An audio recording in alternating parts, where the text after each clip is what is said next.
Hello and welcome, guys. Question number one. This is our seventh speed test. Question number one, किस स्थान पर आपको जलोढ़ मिट्टी नहीं मिलेगी? तो गाइस इसमें दिमाग लगाने वाली बात है। जलोढ़ यानी अलुवियल सोइल, ठीक है।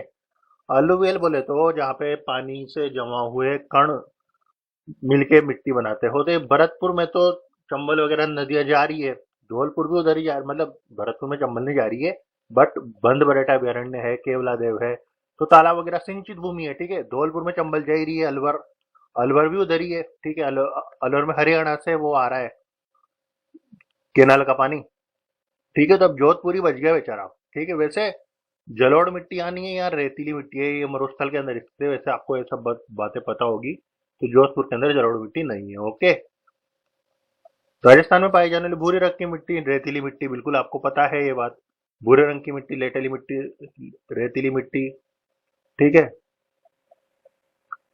काली मिट्टी कपास की खेती के लिए उपयुक्त होती है, इसको ब्लैक कॉटन सॉइल भी बोला जाता है, और ये इतनी फैलती है, अगर इसको गीला कर दो तो ये बहुत ज्यादा सेटलमेंट ले लेती है, ठीक है। काली मिट्टी के ऊपर तो कुछ भी नहीं बनाना चाहिए, अगर बनाओ तो तब तक खोदो जब तक पत्थर नहीं निकले आए, ठीक है।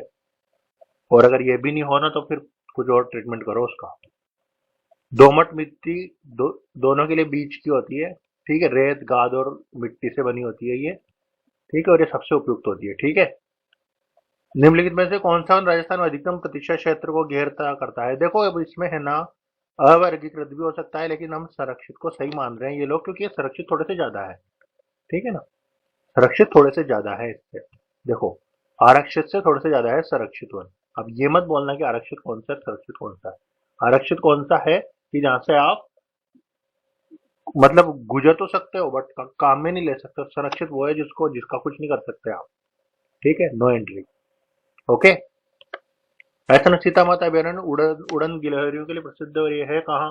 ये पहले तो उदयपुर में था, लेकिन अब ये प्रतापगढ़ में, क्योंकि प्रतापगढ़ नया जिला बन गया, ठीक है।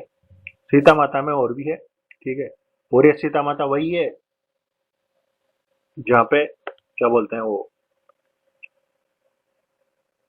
लव और कुश नाम के दो स्रोत हैं, और सर्वाधिक जैव विविधता पाई जाती है यहाँ पे। और ये सीता माता अभ्यारण्य है पूरा का पूरा, ठीक है। ये याद रख लेना। बस्सी चित्तौड़गढ़ में है, भैंसरोडगढ़ भी चित्तौड़गढ़ में है, और बंद बरेठा उदयपुर में है। ये चीज याद रख लेना, सन वन तो नहीं आते, ठीक है।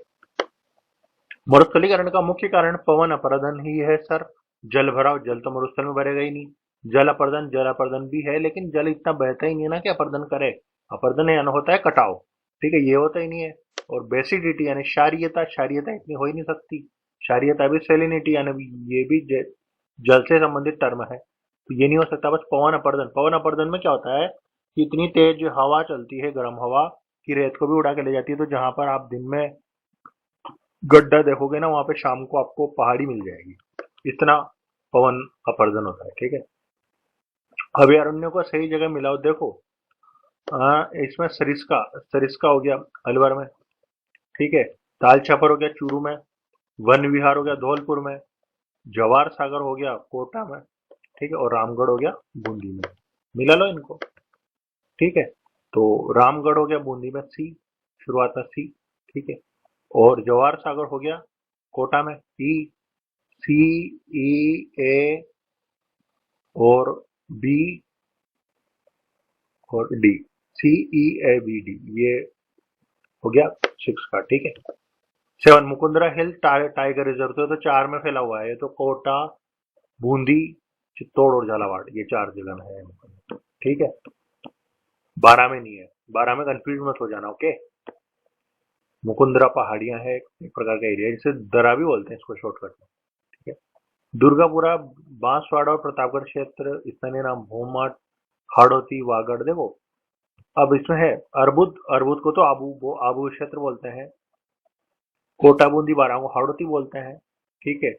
और डूंगरपुर का अरावली पहाड़ी क्षेत्र, डूंगरपुर का अरावली पहाड़ी क्षेत्र और पूर्व सिरोही, इसको भोमट बोलते हैं। और बांसवाड़ा और प्रतापगढ़, ये दुर्गापुर नहीं है, डूंगरपुर है। डूंगरपुर, बांसवाड़ा और प्रतापगढ़, इसको वागड़ बोलते हैं।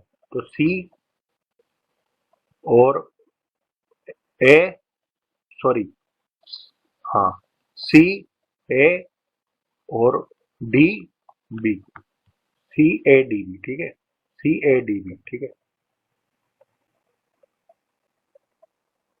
नेक्स्ट क्वेश्चन, कौन सी नदी पुष्कर घाटी से निकलती है? लूनी नदी, बिल्कुल सही है, ये नागपाड़ से निकलती है। पुष्कर घाटी उस वही है, ठीक है। और कच्ची रण में समाप्त होती है। हाँ, लूनी नदी के बारे में एक बात ध्यान रखना कि जोजरी नदी साइड से निकलती है, ठीक है। और बाकी इसकी कई सारी ट्रिब्यूटरी हैं, मतलब जोजरी नदी साइड से निकलती नहीं, राइट साइड से लूनी में जाके मिलती है जोजरी नदी। और वो एक ही नदी ऐसी है जो राइट साइड से मिलती है, बाकी सब लेफ्ट साइड से मिलती है। लूनी लूनी नदी एक जगह पहले खारी नहीं होती है, ये पहले साफ नदी होती है, लेकिन आगे चल के और इसमें सैलिनिटी बढ़ती जाती है, तो फिर बाद में ये नदी खारी हो जाती है। ओके, समझ में तो आ रहा है ना? आ रहा है यार। कौन सी झील बीकानेर जिले में स्थित है? मैंने आपको पहले बताया था, कोलायत भी है और लूणकरणसर भी है। लूणकरणसर, लूणकरण एक आदमी का नाम था, ठीक है।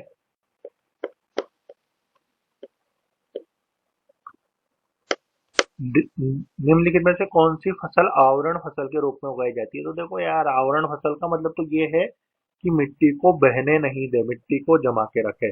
तो बारीक बारीक फसलें होनी चाहिए, तो मूंग होने चाहिए, और तो मूंग ही सही है। वैसे इसमें देखो, मेरे को उड़द की भी इतना आइडिया नहीं है कि उड़द कितना आवरण फसल है, खुद कितनी ऊंची होती है, ठीक है। इतनी खेती भी नहीं की भाई, गलत भी हो सकता है, देखो, ठीक है। राजस्थान सरकार द्वारा पहली वन नीति को कब बनी? देखो, लास्ट तो बनी थी 88 88 के लगभग। अब लेटेस्ट वन नीति अपन आंसर देख लेते हैं, अभी याद नहीं है। फरवरी फरवरी 2010 में बनी थी, ठीक है। फरवरी 2010 में बनी थी।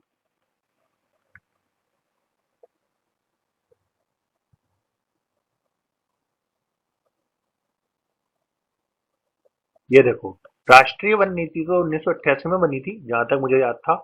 और राजस्थान की पहली वन नीति 2010 में रखी गई थी, ठीक है, फरवरी 2010। कैल्शियम लवण किस मृदा में समृद्ध समृद्ध है? कैल्शियम लवण किस मृदा में समृद्ध है? तो कैल्शियम कहाँ मिलेगा? कछार में? चलो कछार लगा देता हूँ, सॉरी। कैल्शियम लवण रेतीली मृदा में समृद्ध है, ठीक है।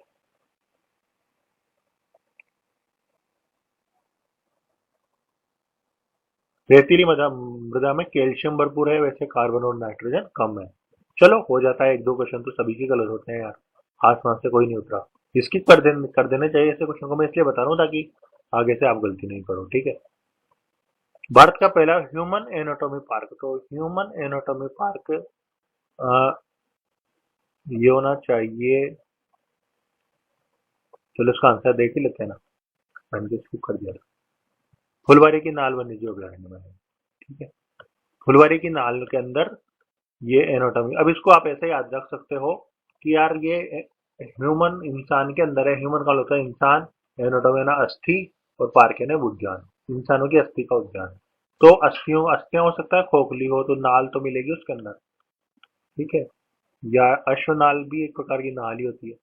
तो फुलवारी की नाल है, आप ऐसे रिलेट करके याद रख सकते हो, ठीक है। मतलब मैं इस तरीके से सोच रहा हूँ कि आपको याद भी होता जाए, ठीक है।